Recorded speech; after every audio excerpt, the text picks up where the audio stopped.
Hello everyone, welcome to the channel bio expert. आज का हमारा टॉपिक है पिनोसाइटोसिस, मैकेनिज्म ऑफ पिनोसाइटोसिस। मतलब कि पिनोसाइटोसिस और फेगोसाइटोसिस का जो मैकेनिज्म है वो एक ही जैसा है, छोटे छोटे डिफरेंसेस हैं, तो हम एक में ही कवर करेंगे। देन फेगोसाइटोसिस क्या होता है?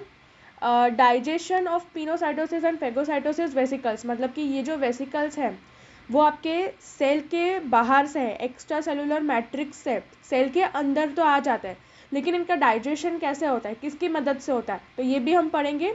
और फिर पिनोसाइटोसिस और फेगोसाइटोसिस का difference. Okay, so let's begin with our first topic, pinocytosis. Pinocytosis is the ingestion of minute particles from the vesicles of extracellular matrix. Okay, चलो, ये आपका एक सेल, ये आपका दूसरा सेल, तीसरा सेल, चौथा सेल, ठीक है। अब ना इन सेल्स के बीच में ना एक कंपाउंड होता है जिसे हम बोलते हैं एक्स्ट्रा सेलुलर फ्लूइड, ठीक है। एक्स्ट्रा सेलुलर मैट्रिक्स या एक्स्ट्रा सेलुलर फ्लूइड। ये एक्स्ट्रा सेलुलर मैट्रिक्स क्या करता है ना, फॉर एग्जाम्पल आपके किसी सेल को कोई सिग्नल भेजना है, ठीक है, आपके किसी सेल को कोई सिग्नल भेजना है, तो ये एक्स्ट्रा सेलुलर मैट्रिक्स क्या करेगा कि सिग्नलिंग का काम करेगा। एक तो एक्स्ट्रा सेलुलर मैट्रिक्स क्या करे, और दूसरा फंक्शन, एक तो ये करेगा क्या काम, सिग्नलिंग का, ठीक है। दूसरा ये क्या काम करेगा कि एक सेल को ना दूसरे सेल से पकड़ के रखेगा। कोई भी टिश्यू होता है तो टिश्यू किससे बनता है, सेल्स से, राइट। बहुत सारे सेल एक दूसरे के साथ जुड़ जाएंगे तो आपका टिश्यू बनता है। तो इन सेल्स को जोड़ने का काम भी कौन करता है, एक्स्ट्रा सेलुलर मैट्रिक्स, ठीक है। तो इसका फंक्शन क्या है, एडेंशन, एडेंशन ऑफ सेल्स, एक सेल को दूसरे सेल से जोड़ के रखना, ठीक है। अब देखो, ये एक्स्ट्रा सेलुलर मैट्रिक्स है ना, एक्स्ट्रा सेलुलर मैट्रिक्स के अंदर प्रेजेंट होते हैं वेसिकल्स, ठीक है। Vesicles are present. अब ये जो वेसिकल्स होते हैं वो आपके सेल को अंदर लेने होता है, क्यों, डिफरेंट पर्पसेस के लिए। कभी कभार ये सेल अगर फॉर एग्जांपल प्रोटीन्स के हो तो प्रोटीन्स आपके सेल को चाहिए होता है, तो यहाँ पर अगर प्रोटीन का वेसिकल है, प्रोटीन का वेसिकल है तो आपके सेल को अंदर लेना होगा। सिमिलरली अगर ग्लाइकोजन का वेसिकल है, ठीक है, तो ग्लाइकोजन का वेसिकल आपके सेल को अंदर लेना होगा, ठीक है। तो ये सारे जो वेसिकल्स है वो आपके सेल को अंदर लेने होता है फॉर वेरियस पर्पसेस। ये तो चलो हो गए काम के वेसिकल्स। अब ऐसे वेसिकल्स या फिर ऐसी चीज़ें जो हार्मफुल हो, लाइक बैक्टीरिया हो, लाइक सर्टेन डस्ट पार्टिकल्स हो, तो वो भी आपका सेल अंदर ले लेता है, क्यों, ताकि वो जो डस्ट है वो आपकी बॉडी में एक्यूमुलेट ना करे और सेल्स उसको अंदर लेने के बाद उसका डाइजेशन कर देता है, उसको तोड़ देगा, ठीक है, और फिर उसको बॉडी से बाहर भेज देगा, ठीक है। तो ये जो वेसिकल्स प्रेजेंट होते हैं ना आपके सेल के अंदर, इनका मतलब एक्स्ट्रा सेलुलर मैट्रिक्स के अंदर इनका साइज होता है 100 नैनोमीटर से 200 नैनोमीटर का, ठीक है। अब ये जो पिनोसाइटोसिस में क्या होता है, पिनोसाइटोसिस में ना माइन्यूट पार्टिकल्स आते हैं, ठीक है, छोटे छोटे पार्टिकल्स को अंदर लिया जाता है, बड़े बड़े पार्टिकल्स नहीं आते हैं, ठीक है। अब देखो, it is continuously in some cells, ठीक है, ये कंटिन्यूअस ही होता है सारे सेल्स में, लेकिन मोस्ट प्रोबेबली आपको ये मैक्रोफेजेस में देखने मिलेगा। क्यों, देखो, मैक्रोफेजेस जो सेल है ना, उसका सबसे इम्पॉर्टेंट रोल क्या होता है, बाहर के किसी भी फॉरेन पार्टिकल हो, चाहे डस्ट हो, कोई बैक्टीरिया हो, कुछ भी हो, उसको मार देना, ठीक है। तो मैक्रोफेजेस का सबसे पहला तो ये फंक्शन होता है कि वो एनालाइज, देखो, वो मॉनिटर करता है, ठीक है, वो एक्स्ट्रा सेलुलर मैट्रिक्स के अंदर जो भी हार्मफुल पार्टिकल्स है उसको मॉनिटर करता है, इसीलिए सबसे पहले मैक्रोफेजेस बहुत ज़्यादा पिनोसाइटोसिस करता है। सेकेंडली, जो भी फ्लूइड प्रेजेंट होता है ना आपके एक्स्ट्रा सेलुलर मैट्रिक्स के अंदर, लाइक प्रोटीन्स हो गया, ग्लाइकोजन हो गया, उसके रिक्वायरमेंट भी आपके सेल्स, आपके मैक्रोफेजेस को ज़्यादा होती है, क्योंकि उसका फंक्शन सबसे ज़्यादा होता है, राइट। ये डस्ट पार्टिकल्स को मारना, फॉरेन पार्टिकल्स को मारना, बैक्टीरिया को किल करना, इन सब का मेजर वर्क कौन करता है, ये जो मेजर है, मेजरली ये मैक्रोफेजेस के अंदर होता है। तो मैक्रोफेजेस को खुद काम करने के लिए कई से amino acids, proteins, glycogen, glucose की रिक्वायरमेंट होगी ना, तो वो भी उसको एक्स्ट्रा सेलुलर मैट्रिक्स प्रोवाइड करता है, ठीक है। Okay, so next, only means by which large macromolecules such as proteins enter the cell. चलो, इसका मतलब क्या है कि देखो मैंने अभी आपको ये बताया कि मैक्रोफेजेस माइन्यूट पार्टिकल्स ही पिनोसाइटोसिस से अंदर आते हैं। अब यहाँ पर तो ये लिखा है कि मैक्रोमोलिक्यूल्स भी अंदर आते हैं। देखो जो भी ऐसे पार्टिकल्स हो ना, जो भी ऐसे पार्टिकल्स हो जो आपके एक्स्ट्रा सेलुलर मैट्रिक्स के अंदर डिजॉल्व्ड हो, ठीक है। सच एस आप ले लो प्रोटीन्स ले लो, आप कोई हॉर्मोन्स ले लो, ठीक है, एंटीबॉडीज ले लो, कोई ग्रोथ फैक्टर्स ले लो, तो ये सारी जो सी चीज़ें हैं ना वो आपका पिनोसाइटोसिस लेगा अंदर। जितनी भी चीज़ें हैं आपकी एक्स्ट्रा सेलुलर मैट्रिक्स के अंदर डिजॉल्व्ड है वो पिनोसाइटोसिस लेगा। तो फेगोसाइटोसिस क्या करेगा? फेगोसाइटोसिस जो भी ऐसे पार्टिकल्स है या फिर ऐसे मॉलिक्यूल्स है जो कि सॉलिड या सेमी सॉलिड फॉर्म में हो वो अंदर लेगा। On the other hand pinocytosis जो भी आपके प्रोटीन, हार्मोन, एंटीबॉडीज, ये सारी चीज़ें जो आपकी एक्स्ट्रा सेलुलर मैट्रिक्स के अंदर डिजॉल्व्ड हो, ये सारी चीज़ें आपकी कौन लेगा? पिनोसाइटोसिस, ठीक है। तो ये एक मेजर डिफरेंस है। मैक्रोमोलिक्यूल्स, बड़े मॉलिक्यूल्स तो पिनोसाइटोसिस लेगा, लेकिन वैसे वाले जो आपके एक्स्ट्रा सेलुलर मैट्रिक्स के अंदर डिजॉल्व्ड हो। ऑन दी अदर हैंड जो फेगोसाइटोसिस होगा, फेगोसाइटोसिस वैसे मॉलिक्यूल्स को लेगा जो आपके सेल, जो आपके एक्स्ट्रा सेलुलर मैट्रिक्स के अंदर डिजॉल्व्ड ना हो, ठीक है। अभी इसका ना एक मैकेनिज्म होता है, ठीक है, ओके। चलो इसका मैकेनिज्म क्या होता है? ये आपके सेल की ना आउटर मेम्ब्रेन है, ठीक है। मतलब आउटर मेम्ब्रेन, देखो यूकैरियोट्स की केस में ना प्लाज्मा मेम्ब्रेन को ही आउटर मेम्ब्रेन लोग ज़्यादा बोलते हैं, लेकिन आउटर मेम्ब्रेन ना एक, क्या बोलूँ, एक मिसस्पेल्ड वर्ड है, आपको प्लाज्मा मेम्ब्रेन ही बोलना चाहिए, ठीक है। अब ये ना आपकी प्लाज्मा मेम्ब्रेन है, ठीक है, प्लाज्मा मेम्ब्रेन। इस प्लाज्मा मेम्ब्रेन के ऊपर ना रिसेप्टर्स लगे होते हैं। देखो प्लाज्मा मेम्ब्रेन के अंदर, प्लाज्मा मेम्ब्रेन के ऊपर, या फिर आप अगर अकॉर्डिंग टू टेक्स्ट बुक अगर कोई वर्ड यूज कर दो तो आप आउटर मेम्ब्रेन, ठीक है, आउटर मेम्ब्रेन के अंदर ना छोटे छोटे रिसेप्टर्स लगे होते हैं, रिसेप्टर्स लगे होते हैं। आउटर मेम्ब्रेन के ऊपर क्या लगा होता है? रिसेप्टर्स। ये रिसेप्टर्स कैसे होते हैं ना, एम्बेडेड होते हैं, मतलब ठसे हुए होंगे। देखो ये आपका रिसेप्टर है, रिसेप्टर एक गड्ढे जैसे चीज के अंदर होगा, मतलब इसे क्या बोलेंगे? पिट्स के अंदर। ये क्या है? आपके पिट्स, ठीक है, ये है आपके पिट्स। तो रिसेप्टर्स, जो रिसेप्टर्स होंगे वो प्लाज्मा मेम्ब्रेन या फिर आउटर मेम्ब्रेन के ऊपर लगे होंगे, ठीक है, आर कॉन्सेंट्रेटेड इन स्मॉल पिट्स, छोटे छोटे पिट्स, यानी कि गड्ढे के अंदर ये रिसेप्टर्स होंगे। ये क्या है? स्मॉल पिट्स, छोटे गड्ढे के अंदर ये रिसेप्टर्स होंगे। अब देखो ये गड्ढे के नीचे, मतलब कि ये स्मॉल पिट्स के नीचे ना बहुत सारा प्रोटीन होता है, ठीक है। यहाँ पर क्या होता है? लैटिस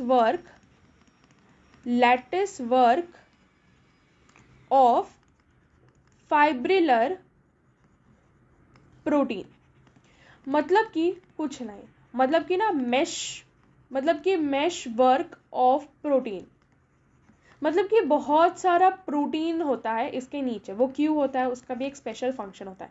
यहाँ पर इन गड्ढों के नीचे, इन पिट्स के नीचे ना प्रोटीन प्रेजेंट होता है, ठीक है। Lattice work of fibril protein मतलब कि बहुत सारा मैश हो जाता है, बहुत सारा प्रोटीन प्रेजेंट होता है। प्लस क्या होता है यहाँ पर ना? कॉन्ट्रैक्टाइल फिलामेंट्स, मतलब कि जो आपका कॉन्ट्रैक्शन रिलैक्सेशन करता है, कॉन्ट्रैक्टाइल फिलामेंट्स, जैसे कि आपका हो गया एक्टिन और मायोसिन, ये भी प्रेजेंट होगा आपके पिट्स के नीचे, ठीक है। एक तो प्रोटीन प्रेजेंट होगा, एक तो कॉन्ट्रैक्टाइल फिलामेंट्स जैसे कि एक्टिन और मायोसिन प्रेजेंट होगा, ठीक है। ये है आपका ओवरऑल स्ट्रक्चर आपके सेल का, ये आपके रिसेप्टर्स का, ये आपके सेल के पिट्स के नीचे, ये आपके पिट्स का, ये आपके पिट्स के नीचे जो प्रोटीन्स है उसका, ठीक है। अब क्या होगा? अब आपका मैकेनिज्म होगा स्टार्ट। देखो क्या होगा कि जो भी वेसिकल होगा वो वेसिकल आके बाइंड कर जाएगा। ये आपका वेसिकल है, ये वेसिकल आके बाइंड कर जाएगा आपके रिसेप्टर्स पर, ठीक है। Vesicles bind on receptors. चलो, ये होगा हमारा फर्स्ट स्टेप। नेक्स्ट स्टेप में क्या होगा, जैसे ही आपके रेसेप्टर्स, क्या बोलते हैं इसको भाई, रेसेप्टर्स ना रिसेप्टर्स, हाँ सॉरी रिसेप्टर्स के ऊपर जैसे ही आपका ये जो वेसिकल है वो बाइंड कर जाएगा, सेकेंड स्टेप क्या होगा कि यहाँ पर जो भी गड्ढा है, यहाँ पर जो भी पिट्स है, और ये पिट्स के नीचे जो भी प्रोटीन प्रेजेंट है या आपका एक्टिन और मायोसिन प्रेजेंट है, ठीक है, ये सारी जो भी चीज़ें प्रेजेंट है वो क्या करेंगी ना कि ये जो आपका वेसिकल लगा है उसे अंदर पुश करेंगी। उसे क्या करेगी, अंदर पुश करेगी, ठीक है। अंदर पुश करेगी तो क्या होगा, ये जो भी आपका वेसिकल्स है वो सारे अंदर आ जाएंगे, ठीक है। और ये क्या हो गया, ये जो भी आपका प्रोटीन है, ये जो भी आपका प्रोटीन है, एक्टिन है, मायोसिन है, वो इसके ऊपर आ जाएगा, ठीक है। क्या होगा कि ये जो पूरा लेयर है ना, ये देखो, ये जो स्पेस थी उसने इसको अंदर ले लिया, तो क्या हुआ कि अब क्या होगा, इसको अंदर लेने के बाद ये पूरा क्लोज हो जाएगा, ये पूरा जो है वो क्लोज हो जाएगा, और आपके जितने भी रिसेप्टर्स थे, आपके रिसेप्टर्स जो भी आपके प्रोटीन्स या वेसिकल्स पकड़ कर लाए थे, वो इसके अंदर चला जाएगा, वो इस प्लाज्मा मेम्ब्रेन के अंदर चला जाएगा, ठीक है। तो ये काम कौन कर रहा है, प्रोटीन, एक्टिन और मायोसिन ये काम कर रहा है। क्या होगा कि ये रिसेप्टर्स के ऊपर ये प्रोटीन्स लग गए, फिर ये जो प्रोटीन, एक्टिन, मायोसिन जो यहाँ पर प्रेजेंट है वो उसे अंदर भेज देगा, और अंदर भेजने के बाद ना उसको बंद कर देगा। मतलब क्या होगा कि ये जो है वो फोल्ड हो जाएगा, इनवर्ड फोल्ड हो जाएगा, ठीक है, डन, ओके। और हाँ, इसके अंदर ना small amount of extra cellular matrix भी होगा, स्मॉल अमाउंट ऑफ, इसके अंदर देखो एक आपके वेसिकल्स तो होंगे और एक्स्ट्रा सेलुलर मैट्रिक्स भी प्रेजेंट होगा। ये हो गया। फिर क्या होगा ना कि ये जो प्रोटीन, ये जो आपके वेसिकल्स है, वेसिकल्स जो यहाँ पर लगे हुए हैं वो यहाँ से अलग हो जाएंगे। वो क्या होंगे, यहाँ से अलग हो जाएंगे, मतलब कि डिटैच्ड हो जाएंगे, will detached from plasma membrane से डिटैच्ड हो जाएंगे, और पिनोसाइटोटिक वेसिकल बनकर कहाँ चले जाएंगे, आपके साइटोप्लाज्म के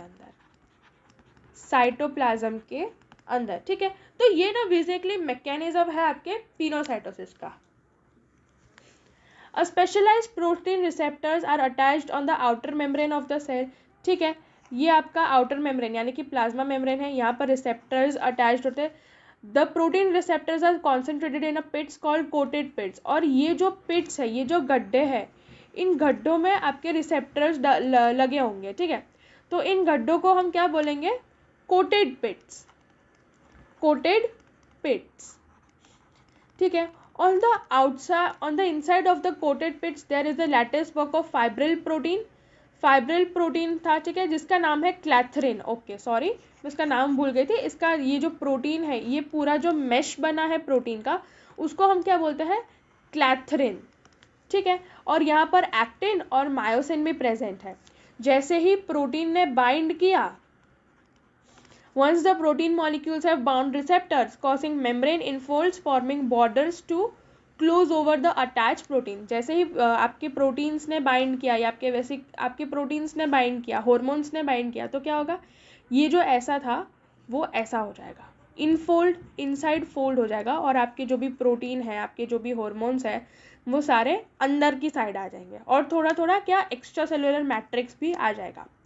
These membrane protein gets detached from the outer membrane जो ये membrane के अंदर ये closed है, इस मेम्ब्रेन के अंदर से ये बाहर निकल जाएंगे, ये वेसिकल्स पीनो, और इसको हम बोलेंगे पीनोसाइटोटिक वेसिकल्स, और ये जो वेसिकल्स है वो बाहर निकल जाएंगे, आपके साइटोप्लाज्म के अंदर चले जाएंगे, ठीक है। तो this is all about the mechanism of pinocytosis. Okay, important terms क्या है, एक तो ये कोटेड प्लेट्स एक इंपॉर्टेंट टर्म है। क्लैथरिन, ये जो बहुत सारा प्रोटीन है, लैक्टिन है, मायोसिन है, उसको हम क्या बोलेंगे, क्लैथरिन, क्लैथरिन बोलेंगे। ओके, चलो नेक्स्ट, फेगोसाइटोसिस।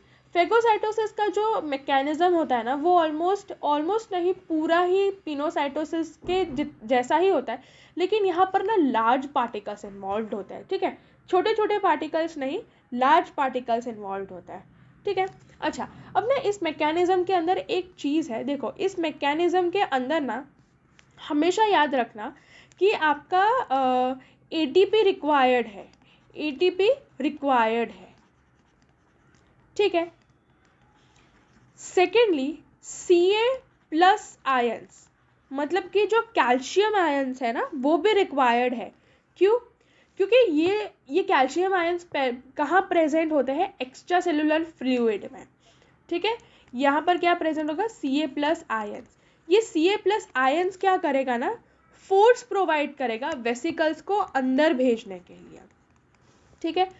तो Ca+ ions provides force for pinching the vesicles। In vesicles को अंदर भेजने के लिए ये Ca+ जो है, जो एक्स्ट्रा सेलुलर मैट्रिक्स में प्रेजेंट होगा, वो इन्हें फोर्स प्रोवाइड करेगा ताकि तुम वो जो प्रोटीन है, हॉर्मोन्स है, उन सबको ये अंदर भेज सके, ठीक है। फेगोसाइटोसिस में क्या होगा, लार्ज पार्टिकल्स इन्वॉल्व होंगे, ठीक है। लेकिन ये जो होता है ना, वो सिर्फ सर्टेन सेल्स में ही होता है, लाइक वाइट ब्लड सेल्स हो गए, आपके मैक्रोफेजेस हो गए, उनके अंदर लार्ज पार्टिकल्स ही ये एनगल्फ करेगा, ठीक है। जैसे कि बैक्टीरियम सेल्स हो गए, डेड सेल्स हो गए आपके, ठीक है। फिर आपके डैमेज्ड कुछ सेल्स, डैमेज्ड सेल्स हो गए, ठीक है। फिर आपके हो गए fragments of broken cells, fragments of broken cells, मतलब कि आपका सेल है, आपका सेल का अगर कोई ऑर्गेनल टूट जाए तो उसका भी डाइजेशन हो जाएगा, मतलब वो भी आपके सेल से रिमूव्ड हो जाएगा, तो वो जो टूटा हुआ पार्ट है सेल का, उसका भी इंजेक्शन कौन करेगा, ये फेगोसाइटोसिस, ठीक है। फिर आपके जो डस्ट पार्टिकल्स होंगे, डस्ट पार्टिकल्स का भी ये क्या करेगा, अंदर इंजेक्शन, ठीक है। एक बात याद रखना कि यहाँ पर जो भी पार्टिकल्स या मॉलिक्यूल्स होंगे वो सॉलिड या फिर सेमी सॉलिड वाले ही होंगे, ठीक है। यहाँ पर डिसॉल्व्ड पार्टिकल्स या फिर डिसॉल्व्ड मॉलिक्यूल्स सच एज आपके प्रोटीन्स है, आपके हॉर्मोन्स है, ये सारे नहीं आएंगे, ठीक है। फेगोसाइटोसिस में ये सारा जो होगा वो नहीं आएगा, ठीक है। ओके, चलो अब ना एक और इसके अंदर एक पॉइंट है बैक्टीरियम करके, ठीक है। अब देखो बैक्टीरियम क्या होता है, बैक्टीरियम मतलब कि ये समझ लो आपका बैक्टीरिया है, ये आपका बैक्टीरिया है और ये आपका सेल है, ठीक है। अब देखो बैक्टीरिया के ऊपर ना सर्टेन एंटीबॉडीज अटैच्ड होती है, ठीक है। ये समझ लो ये है आपकी एंटीबॉडीज, एंटीबॉडी ऑन बैक्टीरिया, ठीक है।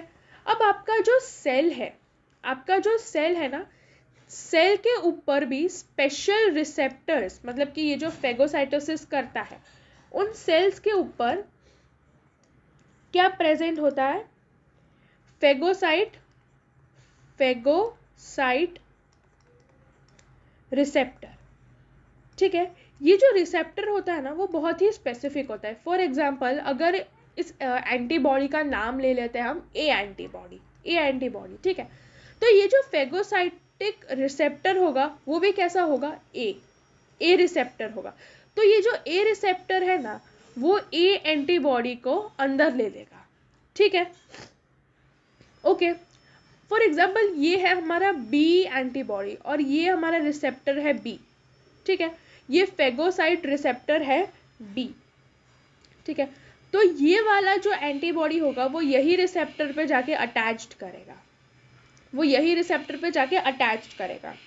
और इसके साथ क्या होगा, जो आपका बैक्टीरिया होगा, जो आपका बैक्टीरिया होगा वो ड्रैग हो जाएगा, वो खिंच जाएगा इन सेल्स, और सेल्स में जाने के बाद, सेल में जाने के बाद ही क्या होगा, इनका डाइजेशन हो जाएगा, ठीक है, ओके।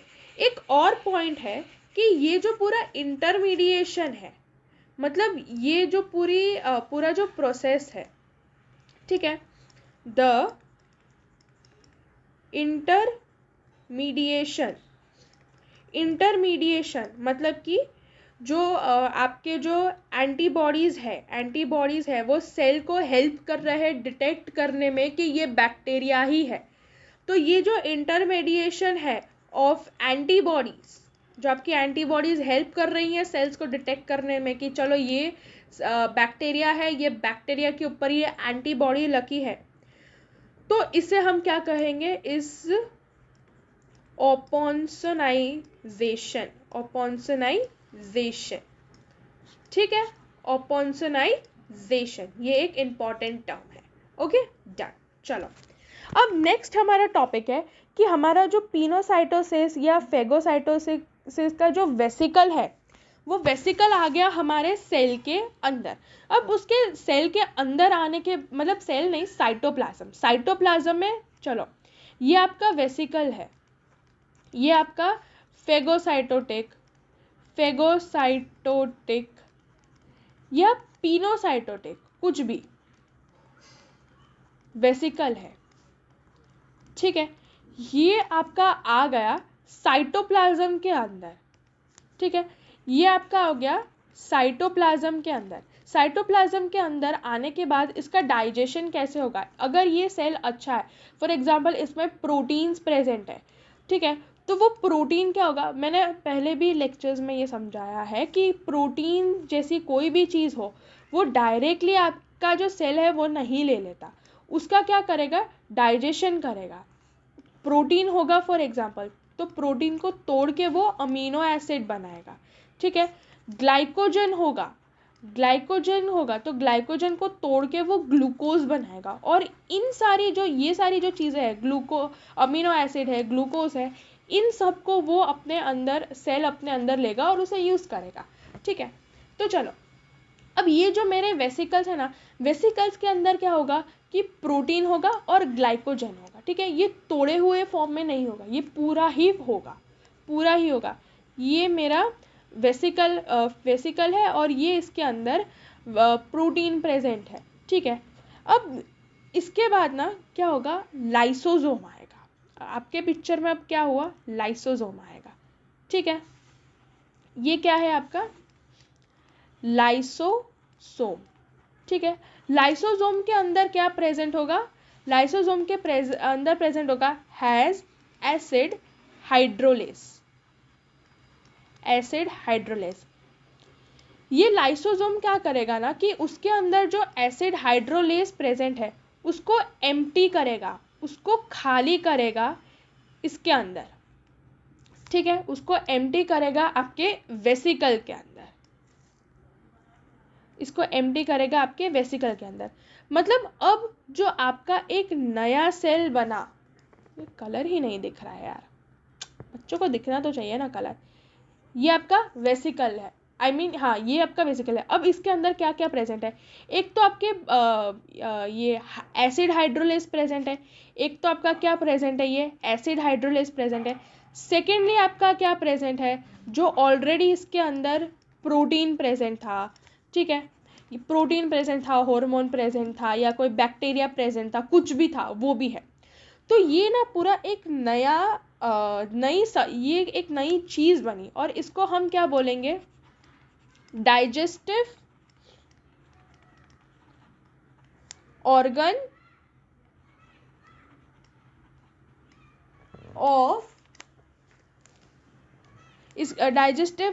ऑफ सेल्स, इसको हम, इसका नाम है, इसका टर्म है डाइजेस्टिव वेसिकल।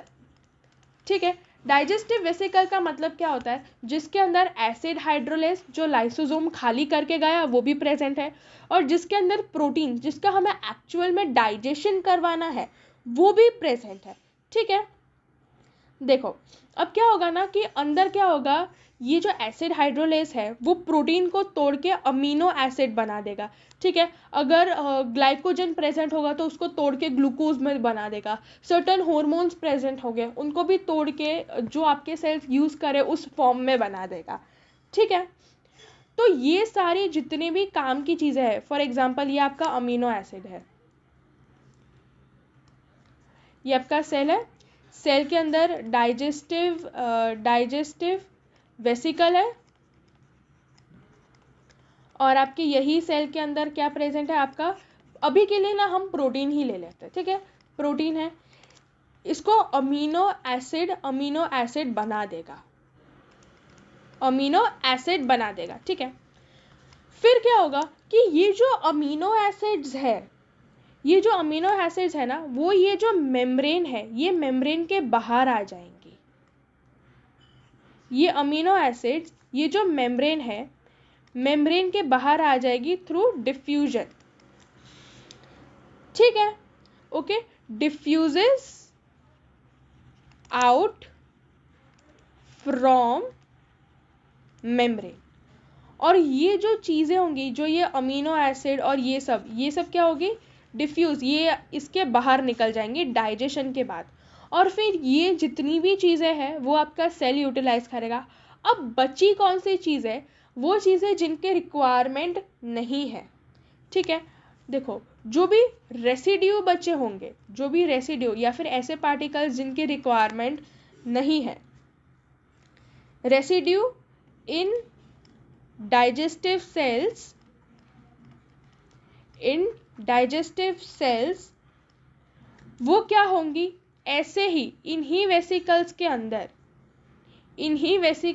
अंदर ये वही चीजें हैं जो आपके सेल को रिक्वायर्ड नहीं है। ठीक है, जो भी ये रेसिड्यूल्स प्रेजेंट होंगे आपके डाइजेस्टिव सेल्स के अंदर, gets secreted out by exocytosis. ठीक है, एक्सोसाइटोसिस एक्सोसाइटोसिस का मतलब क्या है, एक्सोसाइटोसिस मतलब कि जो भी कचरा, एक ऐसा प्रोसीजर है जिसकी मदद से आपका जो भी चीज़ है, जो भी मॉलिक्यूल्स आपके सेल के अंदर प्रेजेंट होगी, उसको रिमूव करना, उसके रिमूव करने का जो प्रोसेस है उसको हम एक्सोसाइटोसिस बोलेंगे। ठीक है, तो एक्सोसाइटोसिस के थ्रू ये जितने भी रेसिड्यूल, जो भी नकाम की चीज़ें हैं आपके वेसिकल्स के अंदर या आपके सेल्स के अंदर, वो बाहर निकल जाएंगी।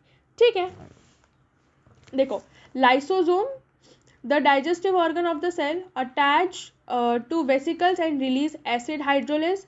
ठीक है, फिर ये क्या करेगा, हाइड्रोलिसिस करेगा, किसका, जो भी प्रोटीन, कार्बोहाइड्रेट, लिपिड, आपका हार्मोन जो भी प्रेजेंट हो उसके अंदर क्या करेगा, हाइड्रोलिसिस करेगा।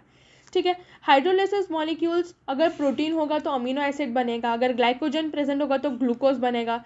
ये चीज़ें जो है वो मेम्ब्रेन, ये जो मेम्ब्रेन उसका प्रेजेंट है, वो मेम्ब्रेन क्या करेगा, डिफ्यूजन करेगा। डिफ्यूजन के थ्रू ये वेसिकल्स के अंदर जो भी आपका अमीनो एसिड या जो भी प्रेजेंट है, या ग्लूकोज जो भी प्रेजेंट है, वो आपका कहाँ चला जाएगा, साइटोप्लाज्म के अंदर। ठीक है, साइटोप्लाज्म के अंदर। फिर जो रेसिड्यूअल वेसिकल, हाँ ओके, अब जो भी काम की चीज़ें निकल गई है, उसके अलावा जितनी भी बेकार की चीज़ें प्रेजेंट है, ठीक है, जो भी चीज़ें आपको नहीं रिक्वायर्ड है, तो वो भी एक वेसिकल सब्सटेंस के अंदर प्रेजेंट होगी। तो इसको हम क्या बोलेंगे, रेसिड्यूअल वेसिकल। रेसिड्यूअल वेसिकल के अंदर जितनी भी चीज़ें हैं वो बॉडी के बाहर निकल जाएगी through exocytosis. Vesicles from pinocytosis and phagocytosis that fuse with lysosome act as digestive organ of the cell. ठीक है, मतलब कि जब ये लाइसोसोम के साथ अटैच्ड होगी तो ये कैसे वर्क करेगी, डाइजेस्टिव ऑर्गन ऑफ सेल। ठीक है, so with this we have completed our lecture. Okay, ये पिनोसाइटोसिस और फेगोसाइटोसिस का डिफरेंस है, वही है। इसके अंदर जितनी भी चीज़ें एक्स्ट्रा सेलुलर मैट्रिक्स के अंदर डिजॉल्व है, वो सारी इंजेस्ट होती है और इसके अंदर जो बड़े बड़े पार्टिकल्स होते हैं, लार्ज पार्टिकल्स जैसे कि माइक्रो ऑर्गेनिज्म, सेल डेब्रिस, ये होता है.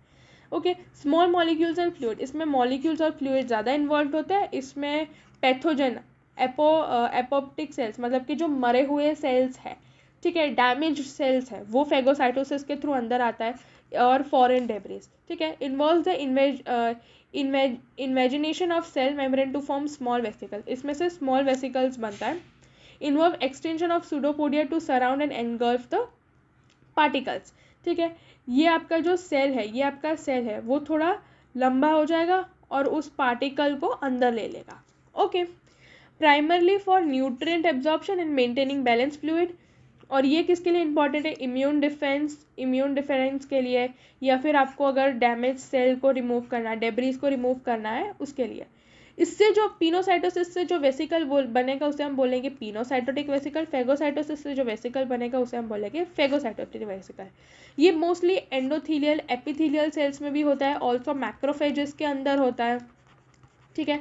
ये ऑलमोस्ट सारे सेल्स के अंदर होता है. Pinocytosis is in almost all cells, ठीक है. और ये स्पेशलाइज सेल्स जैसे कि न्यूट्रोफिल हो गया, डेंड्रिट्रिक सेल्स हो गए, मैक्रोफेजेस हो गए, इनके अंदर फेगोसाइटोसिस प्रेजेंट होता है, ठीक है. So with this we have completed our lecture. Thank you. I hope आपको समझ आया हो. Let's meet in next lecture. Okay, bye.